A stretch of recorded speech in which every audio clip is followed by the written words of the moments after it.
Welcome back to my channel. म चाहिँ अस्तिदेखिको म नआएको, म त्यो गर्दैन थिएँ। आज चाहिँ म सातोबाटी जानु लाग्यो, त्यो गर्दैन। यो गाडीले गर्दा आवाज सुन्नु छैन होइन मम्मी?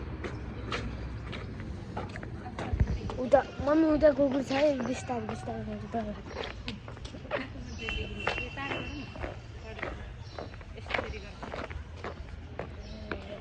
बिहान 7 बजे उठेर कहाँ गएर हिजो पनि वेट नाप्यो, नाङ्गे भएर वेट नाप्नु पऱ्यो।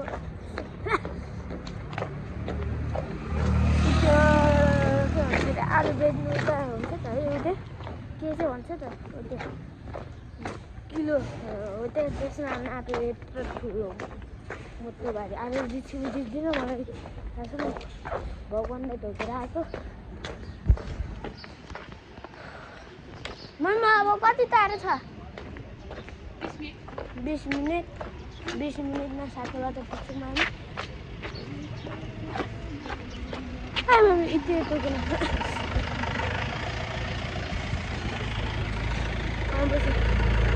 अस्तिदेखि ट्याक्यो मलाई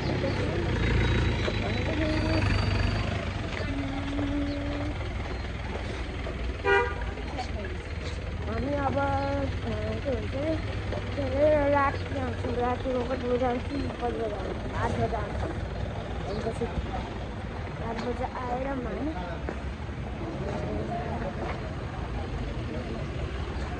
त्यो ट्रक छ त के गर्ने?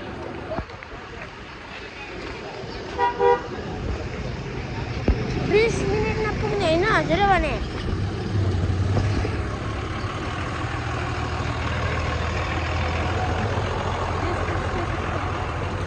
सबैले सुस्को मम्मी बाँध्नु न। उता चाहिँ न्यु भिजन छ नि, अनि हामी चाहिँ अब चोक पुग्यौँ होइन मम्मी? चोक पुग्यौँ।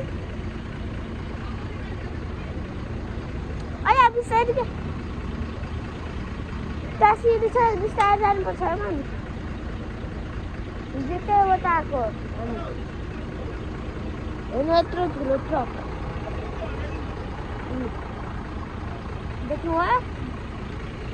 लाइक र सब्सक्राइब हानिदिनु होला मेरो च्यानलमा। धेरै पछि आएर म गरिरहेको छु म ब्लग। अनि पछि म सब्सक्राइब गरिदिनु, फ्री डायमन्ड पठाइदिन्छु म 3000। त्यसै गरी हाम्रो ब्लग सिक्दै एक कुरा सब्सक्राइब र लाइक नबिर्सिनु, कमेन्ट पनि